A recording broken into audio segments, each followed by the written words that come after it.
Welcome to The Explainer. Today we're diving into a GCSE pyramid problem that looks way scarier than it actually is. Seriously. It might seem intimidating, but I'm going to show you this really cool trick, working backwards, that makes the whole thing just fall into place.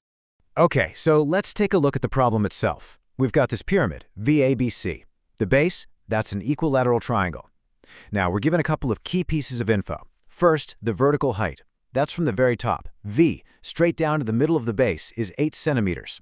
And we also know that this angle here, VFC, is 52 degrees.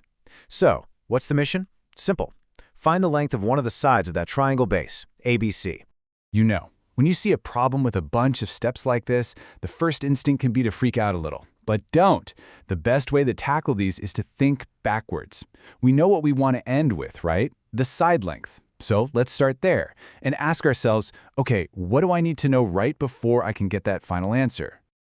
And that leads us to our game plan. It's a simple 3-step process. Step 1, we're going to find the length of this line, FC, that's on the base. Step 2, once we have FC, we can figure out the full height of that triangle, which is MC. And finally, step 3, with the height, we can easily calculate the side length. See, it's like a set of dominoes. Each step logically leads to the next. All right, you ready? Let's jump into step 1, finding the length of that line segment, FC. And the official mark scheme actually gives us a huge clue right at the start. It says for process to find FC, and then gives an example, 8 divided by tan 52. So that tells us exactly where to start. We're going to need some good old-fashioned trigonometry. Now here's the real trick to unlocking these 3D problems. You gotta stop thinking in 3D. Just for a second. Imagine we take a knife and slice right through the pyramid. What do we see? We see this perfect little right-angled triangle, VFC. And this simple 2D shape, it's got everything we need for our first step. Okay, so let's look at what we've got in this triangle. We have an angle, 52 degrees. We have the side opposite that angle, which is 8 centimeters. And we want to find the side adjacent to the angle, FC. So which part of SOHCAHTOA uses opposite and adjacent? Yep, it's TOA, tangent. So tan of 52 equals opposite over adjacent, which is 8 over FC. A quick bit of rearranging, and we get FC equals 8 divided by tan of 52. Punch that into your calculator, and you'll get a number that looks something like this. 6.25028, and so on. Now, listen up, because this is super important. Whatever you do, do not round this number yet. Just leave that full, long, messy number right there in your calculator's memory. We're going to need it for the next step, and rounding now will throw our final answer off.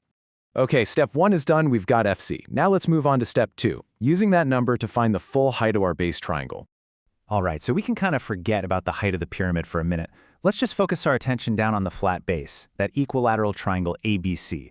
Our new mission is to find the length of the entire height of this triangle, the line MC. Now, how do we do that? Well, the question gave us a massive clue. It told us the ratio of MF to FC is 1 to 2. Think about that. The whole line MC is made up of MF and FC. So if we add the ratio parts together, 1 plus 2, we get 3. That means the whole line MC is split into 3 parts. And our line, FC, is 2 of those 3 parts. So FC is 2/3 of the total length. So if FC is 2/3 of the line, how do we find the full length? Well, we can divide by 2 to find 1/3, and then multiply by 3 to get the full 3/3.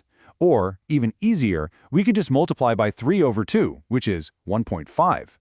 So let's take that big long number we had for FC and multiply it by 1.5. Boom!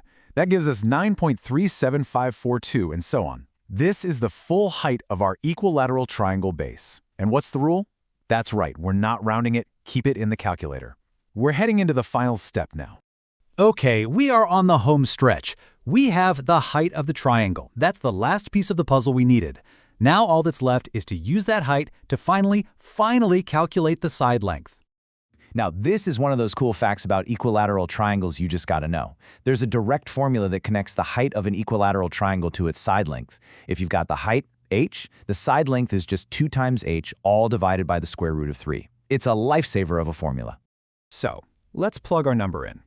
We take our height, MC, that 9.375 number, and pop it right into that formula. And just like that, After all that work, we're at the final answer. The question asks us to round to 1 decimal place, and when we do that, we get 10.8. And you know, the mark scheme actually allows for answers between 10.8 and 10.9. This is exactly why I kept telling you not to round. If you'd rounded too early, you might have ended up outside that range. By keeping the full number in your calculator until the very end, you make sure you land squarely in that correct zone. It's a crucial exam technique. So, look, the big takeaway here isn't just the number 10.8. It's the method.